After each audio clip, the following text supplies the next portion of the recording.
President Tricia, fellow Rotarians and guests, it's my pleasure to introduce Tom Ryan as our speaker today. I met Tom in 2014 when he spoke at 2 prayer meetings about his story. Tom is the head coach of the Ohio State University men's wrestling team. Tom, his wife Lynette, and their 4 children moved to Columbus in spring of 2006, 10 years ago. Tom wrestled at Iowa, graduated in 1993 with a BS in education. Prior to his current Ohio State University position, he coached at Hofstra from 1995 to 2006. At Hofstra, his teams had great success with 6 consecutive conference titles. His Ohio State University team successes have brought wrestling to national prominence, including their first ever men's wrestling national championship in 2015. His OSU win-loss record is almost 73%. He is 3-time National Coach of the Year. He maintains a high standard of excellence for his student athletes, and they are involved in various community service initiatives. He believes service is crucial to building life champions. Think of Rotary Service Above Self. All of you have either been in an interview as a candidate and/or as an interviewer in your careers, correct? And some of you have wrestled in this endeavor, but not likely literally as Tom has. I hope he'll share that story about recruiting, AKA an interview, with Logan. Tom will share his life about his family, faith, wrestling, including the Olympics in Rio this summer. His video clip is one you will share with friends, family, and coworkers today. Please give a warm Columbus Rotary welcome for Coach Tom Ryan. Well, it's great to be here with you all today. I'm appreciative Callaway asked me to speak. As he mentioned, a few years back, we met when Harvey had me speak at one of the gathering events. And so, again, good to be here. You know, I went onto your website, the Rotary website, and I noticed that this Rotary began, and of course I saw the mission, which is service over self. That is something that as a coach of college student athletes, we talk a lot about, but it takes some time to really understand that. I think as we move into the later phases of life, we have children, that it's a lot easier to really understand what that all means. But service above self, I also saw this Rotary started in 1912. So 1912, we're talking about 104 years. That's a lot of lives impacted by people coming together and making a difference. So it's great to be with you guys today. Someone I read a lot about, I like to study people much smarter than me. There's a lot of them. C.S. Lewis is one that I like to read a lot of his stuff. And he said, the next best thing to being wise oneself is to live in a circle of those who are. And I think that's something that is critically important in our lives. It has been for me as I moved from the University of Iowa to Hofstra and now Ohio State. Just being around people that really build you up and see things sometimes in a way even better than you. And the other one I like from C.S. Lewis is what draws people to be friends is that they see the same truth. They share it. And all those that have walked this path with me as I move through life, it's been people that really see things in a very similar way that I do. So I'm really blessed and thankful for that. So as Callaway said, my name's Tom Ryan. I've been in Columbus for 10 years, and what a blessing it's been. I would say emphatically that if someone said, listen, you have 2 options, you get to choose one. One is, we're going to guarantee you that you win lotto, right? $10 million jackpot. Or you can be the head wrestling coach at Ohio State. The decision would be extremely easy for me. I'd be the head wrestling coach at Ohio State. So I'm just really fortunate. I mean, I feel very blessed. Callaway point, I have 4 kids. So I'll go into just kind of what I would call from light to dark to light, right? And it has to do with the changed mind. I'll show you the video that in just a second here about this summarizes our season. We just finished with the National Wrestling Championships. They were in Madison Square Garden. Over 120,000 people came over 3 days. Every day was a sellout. There are 10 weight classes in college wrestling. We were fortunate to have 2 NCAA champions. So I'll just share some facts, and the facts are irrelevant to some point. So some things that have happened in the last few years. And I see Kevin sitting here, Kevin Walsh, and I know a lot of others that have helped. Blake Kaplan's here as the president of our Olympic program, but Kevin was one of the first people on board when I got here. He also understands the sport. We had one endowed scholarship when we got here. We now have 10. Kevin was one of those, so I'm thankful for Kevin for many reasons other than that. So first, we've had more national champions in the last 8 years than our first 90 as a program. We've had the four-time NCAA champion in NCAA wrestling history. Only 4 men on earth have won 4 national titles. We had one last year, Logan Stever. This past summer, we had the youngest world champion in U.S. history, 19 years old. Kyle beat the 3-time reigning world champion from Russia in the finals as a 19-year-old. We've had more freshmen win the national championship in the last 5 years than nearly every NCAA team combined. We've had more world team members than any other team in the country over the last 8 years. We're in the process of fundraising and nearly done with, we're going to build a new $10 million freestanding wrestling complex that will allow the amazing men that we have in the program to train in a facility that is similar to the type of men they are. As Mr. Robertson pointed out, we won our first national championship this past year, and so you get an idea of the landscape. Wrestling started Division I in 1921. Since 1921, only 12 schools in the history of the sport have won. It's been monopolized by a few. So we were the 12th school. So I want to show you a quick video. It's like 1 minute and 50 seconds, and I'll just share a little bit about what really the genesis of the talk is all about. And that's about the power of a changed mind. The power of a changed mind. There is nothing as powerful as a changed mind. You can change your hair, your clothing, your address, your spouse, your residence. But if you don't change your mind, the same experience will perpetuate itself over and over again, because everything outwardly changed, but nothing inwardly changed. If you want something out of life, if you want to change yourself, if you want to acquire something, if there's some goal that you want to reach, changing your behaviors, overcoming negative habits, it's challenging. It's hard. Most people go through life never discovering what their talents are. Most people never develop their talents. The only thing that's going to make you happy, my friend, and this year or any other, is to step up. It's to raise the standard. It's to discover what you're capable of and feel that incredible power of pushing through whatever's holding you back and get to the other side of more of your true self. That's what this game's all about. When you step into your fears and continue to push yourself to go on, something happens for you. If you look at somebody who's really successful and you think, wow, I mean, they're so amazing, they're such a genius, you gotta dig underneath and you gotta remember something. People are rewarded in public for what they've practiced for years in private.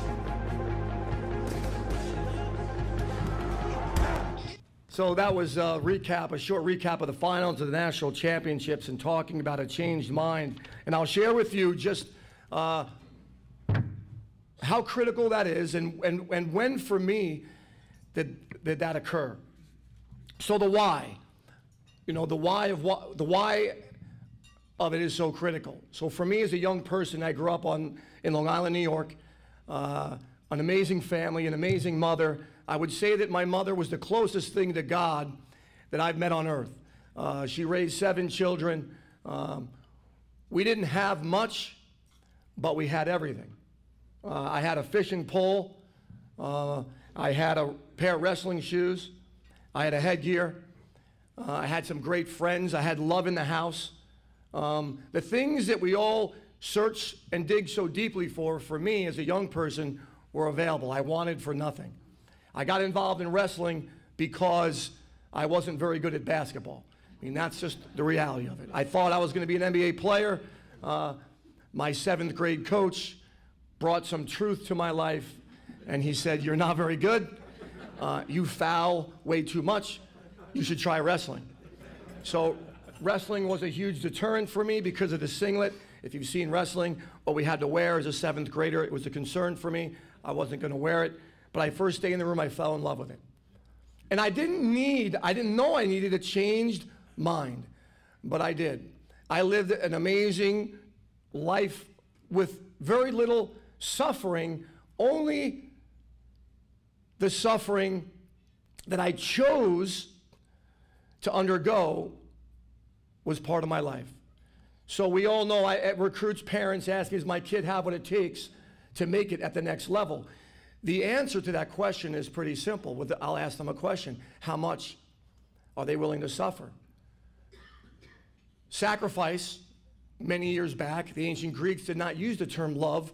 They used the term, how much are you willing to sacrifice? That amount of sacrifice would determine your love for something. So for many years, as a high school wrestler and a college wrestler, I only understood what I would consider as chosen suffering. I chose to put somebody on my back and carry them up a hill. I chose to do the extra sprints. I chose all these things made sense to me. Chosen suffering made a lot of sense. The greater the suffering, perhaps the greater the reward.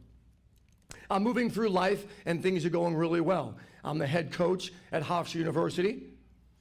My team is in position to be one of the elite teams in the country, and Ohio State calls. They're looking for a coach. I interview at Ohio State University, and just prior to that, I had what I would consider a vision correction. I went from living in a world I thought was really light to incredible darkness. So I don't know any of you that well personally. I do know a few of you. But I can tell you I moved from a place of light to darkness.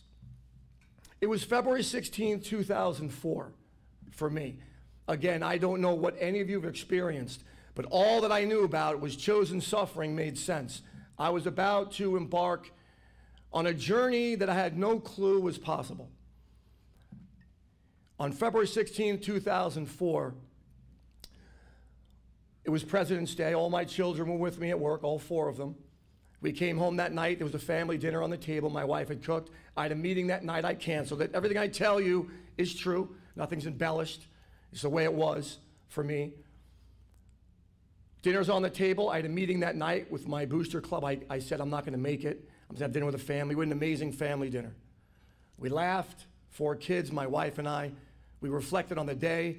The number of things that I now look back at that I took for granted. At about 6:30 at night, my son Teague, who was 5, healthy, was with me all day, loved wrestling, could do 10 pull-ups, was chosen to take a shower first. So he gets up from the table, he starts running around. I'm watching it happen. We're laughing. Get him, Lynn. My wife's name is Lynn. Catch him. They're playing hide and go seek, one of the great games of all time. She finally catches him. She's hiding behind a wall. She scoops him up. And something hit me at that time. Again, not to tell you a fish story, the bottom line is I remember feeling overwhelmed by something when I watched. So she picked him up. She carried him to the back of the house. We were carrying on our conversation at the dinner table, and she began screaming that he wasn't breathing. So I ran to the back of our house. I grabbed Teague. I put him on the coffee table, and I began to try to resuscitate him. He had no pulse, and he wasn't breathing. My wife called 911, and we were frantic. And I tell you this story only because the power of a changed mind. How hard is it for someone to convince you to think another way? For me, so many had shared with me. But I wasn't ready for my mind to change. So the only way that so often we change is that we are hit with something so overwhelming. The picture that I want you to take of me after this scenario, I'll share with you where I was. So when she calls 911, they come rushing to the house. It took 14 minutes. At one point, I picked him up and ran about 100 yards to the end of the street, hoping I knew we needed professional help. They didn't come. I ran back, put him back on the coffee table. My kids are asking me what's wrong, pleading with me. Why wouldn't he wake up? They were 11, 9, 5, and 3 at the time. I now have a senior, Jordan, that's going to graduate from Ohio State University in May. I've got a freshman, Jake, who was 9 at the time, a redshirt freshman, who is now a starting wrestler for us at Ohio State University. My life is incredibly blessed. But I had to go through a dark time. So the ambulance arrives. They run in the house. And I remember seeing them pull up through the big bay window we had in our house. The lights pulled up, and they were walking to my driveway. We were frantic inside. How many times did they take for granted a 911 call? We needed them sooner. They walked in the house, and I just remember all of my anger that they took so long, spewed out on them. Where were you? Where were you? It's been 14 minutes. And they grabbed Teague, and they picked him up, and then they were running. They ran him into the ambulance. My wife and I jumped in the ambulance. We followed them from behind, like a movie. We can see through the little windows of the ambulance they're working on him. And two things occurred. The first thing is I called my brother, my best friend, an example for me in his life. He was 2 years older than me. I called him and said, something happened to Teague. Here's the hospital we're going to. Please let the family know. And the second thing that occurred, that my wife and I had been married for 12 years. We were holding hands, we were crying, and we were praying. We were praying together. We needed a miracle. We took so many things for granted. So many choices we'd made throughout our life. There's one choice that I'll get to that supersedes all others. But my mind wasn't ready to comprehend that. So we get to the hospital, the family starts to gather, about 90 minutes go by, and the surgeon comes out, and he tells us that he's sorry, that they couldn't save Teague. Here's what's crazy. I was 36 years old. I've been alive for 36 years. Coaching, I've been coaching for 13 years, leading people. I was going to learn a lot about myself and about my view and what caused my mind to change and the why I'm here. So I'm in the backyard as families gathering at a funeral. We're in the backyard and people are gathering in the house. My uncle comes to the back of the house and he said, you know, the meaning of life. And I thought, you know, wrestling was my God. I didn't need a lesson. I was always around my kids, my wife. We had a great family life. Far from perfect, but I understood what was important. And he said, the goal is to impact as many lives as you can and get to heaven. What? Get to heaven. That was something I didn't think much about. Well, I can tell you that this darkness that I was in, I went from a coach that was high energy to a guy that would curl up under his covers at night and just cry. Our family, a year later, would move from New York to Ohio, living our lives here, making friends. They were going to schools, making different friends. I was meeting a new department, new alumni, making lots of friends. And all along this time, there was this heaviness in our heart. The only analogy that maybe I could use would be you're on a cruise ship with your family in the middle of the night, in the middle of the Atlantic, and you're thrown off. And the ship's not turning around. It's heading away. And you've got two options. You can die, or you can change the way you're thinking and do something about it. Well, I can tell you all that I had a change of mind. Here's what it boiled down to for me. Many had shared with me before. Pretty simple. There's two options. They both can't be true. I took my mind and I kept it where it was, and I considered two options. I'm sorry, what's your name? I know we met briefly. Dick. If Dick and I cleared away all these tables and you all kind of stood around the edge, and we wrestled for an hour, and Dick went home and said, Coach Ryan is not a very good wrestler. He may be able to coach, but I beat him 100-0. And I went home and told my wife, I wrestled this really, really nice guy, Dick, and I beat him 100-0. What's happening? Someone's lying, right? It's one or the other. It can't be both. In this case, and nothing against Dick, it probably would have been Dick.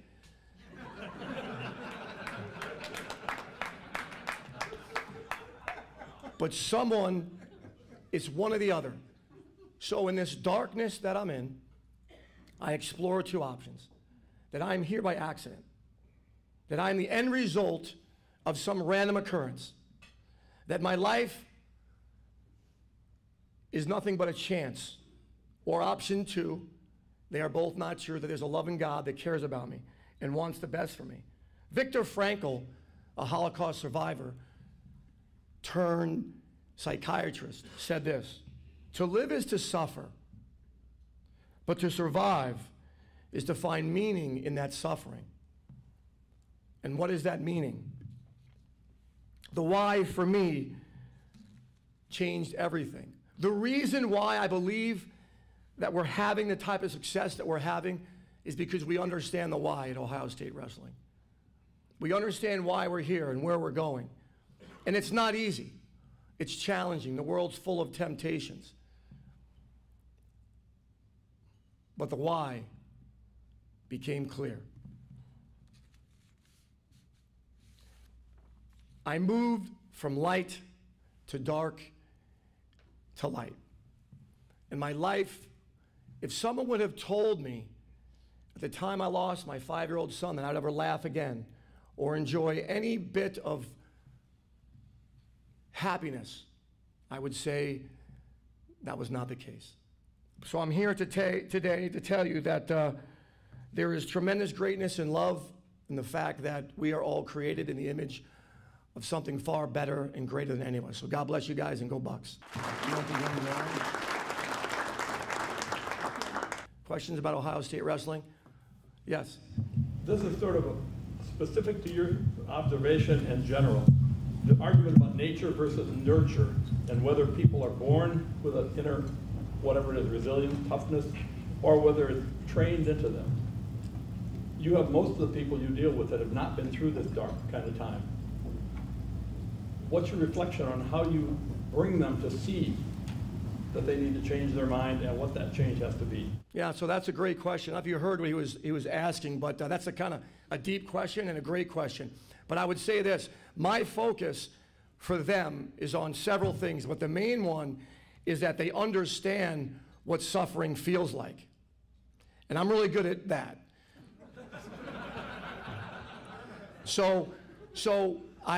One of the objectives of a coach, right? I have two coaches. So I have two coaches. I meet with two people that challenge me. Because I think one of the things that happens with all of us as leaders is that we're always challenging others, right? So I'm constantly assessing everybody else. And what can happen in the process of assessing everybody else, you stop assessing yourself. So I have two people that remind me weekly, and anyone that has a wife, she'd be the third, that I'm no good. I need to work on me, right? So I have two life coaches, I would call them. One is Chet Scott from Built to Lead, and one is Tom Rohde with Athletes in Action. But so one thing that we have to do is you study the greats in anything.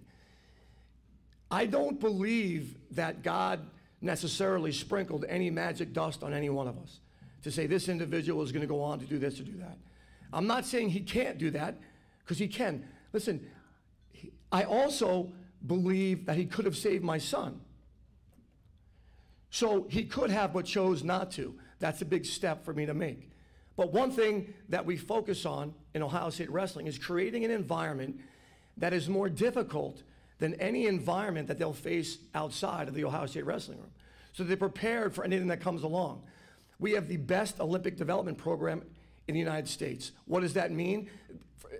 To use an example from a basketball standpoint, it would be like taking the NBA All-Stars and having them train side by side with the Ohio State basketball team. Your reflexes, your speed, you'll be humbled often, which will help you grow, is improved. So to answer the question, I guess, really directly, there's a great book called Outliers, and then he went around the world and studied elite people.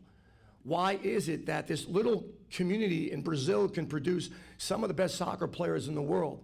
Why is it that a small community in a little province in Russia can produce some of the best women's tennis players? The environment. The environment is wildly difficult, and they are around people that challenge them on a daily basis. So the short version of that is, I think that we all as parents, if you had raised children that whether it was math class or an instrument, you wanted to put them around the best people, and there's truth to that. For Logan, you told a story a couple years ago about your experience in recruiting Logan. So Logan Stieber was the 4-time NCAA champion that I was referring to. Only 4 people on earth had ever done that. And you know, I'm obviously a lot better looking, but not as recognizable as Urban Meyer is. So Urban is recognizable anywhere he goes. In fact, teeing this up, I'm a big ice cream fan. So I love ice cream. So when I hear the ice cream man come to the neighborhood, I get in my car and I find him. So I was wearing an Ohio State wrestling shirt and 2 stories, and I pull up to the ice cream man, and he said, Ohio State wrestling. Do you know Miles Martin? Miles was the kid that won a national championship as a freshman, the first true freshman to ever do it at Ohio State, and the 15th in history. And I said, yes, I do, as a matter of fact. I do know Miles Martin. He's a really good wrestler. The other one was Logan Stieber. I was at the bank making likely withdrawal, and I had an Ohio State wrestling shirt on. And Logan had just won his 4th national title, and I made a comment in the paper. I thought people could comprehend better than he won 4 national titles. And the comment was, Logan Stieber has won more, there's been more people to walk on the moon than to win 4 Division I NCAA wrestling championships. So fast forward a month later, I'm at the teller, and the teller said, so Ohio State Wrestling, and said, hey, did you hear about this Logan Stieber kid? And I said, yeah, I know this Logan Stieber kid. He's a really good wrestler. So my point in all that is I mean, Urban wouldn't have those type of situations. I do.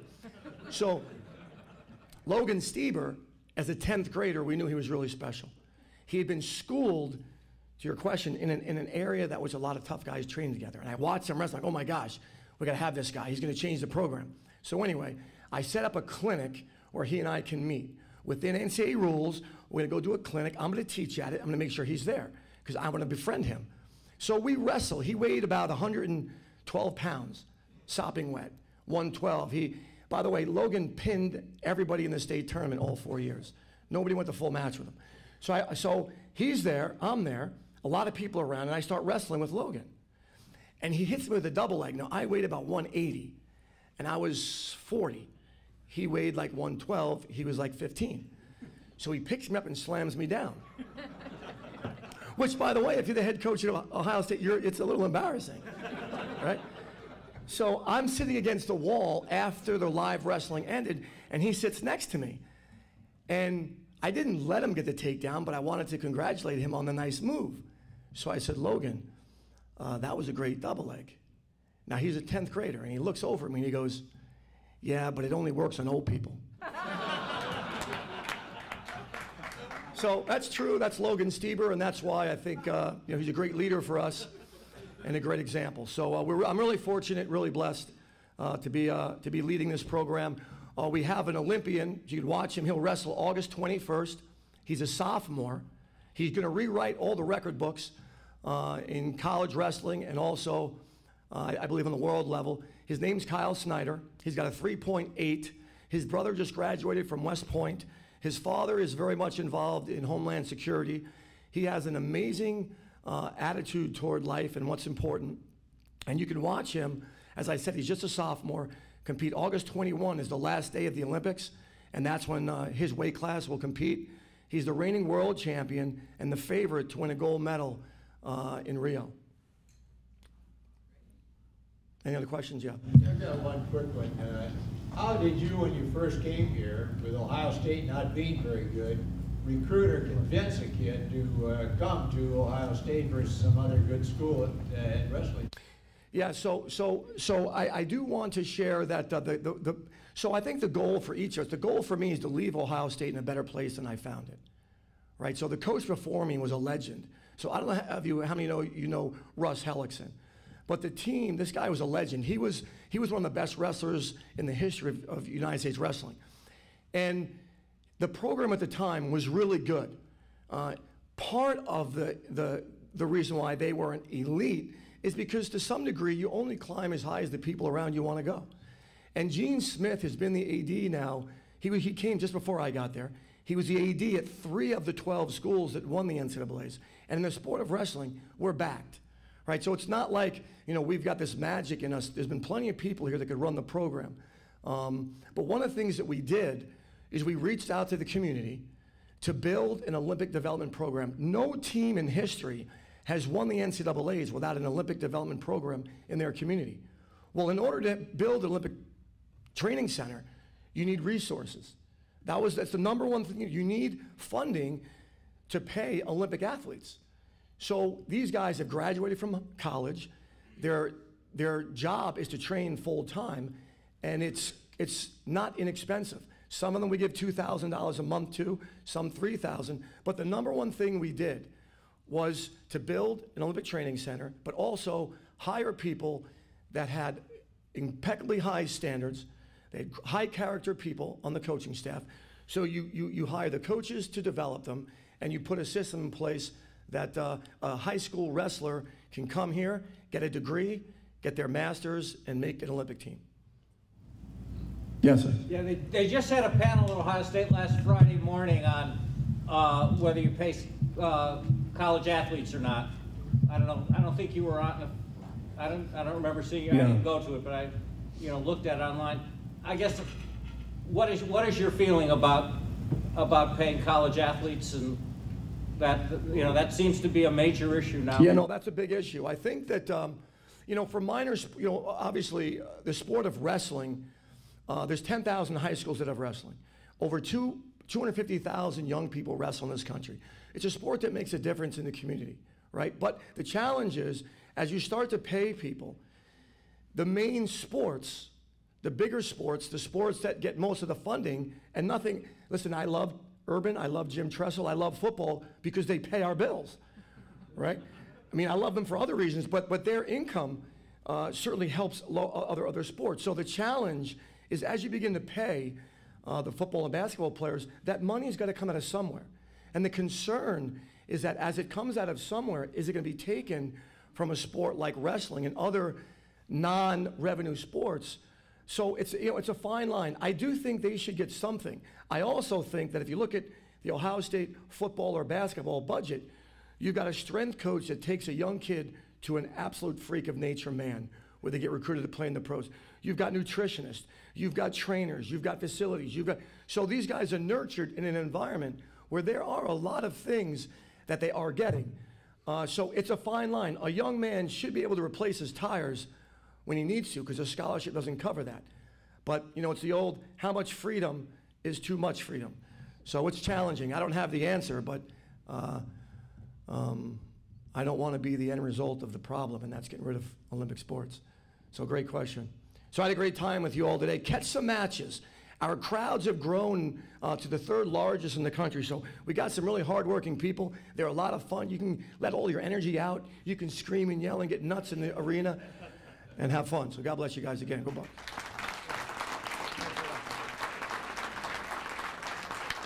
It was a great day. Have a great week.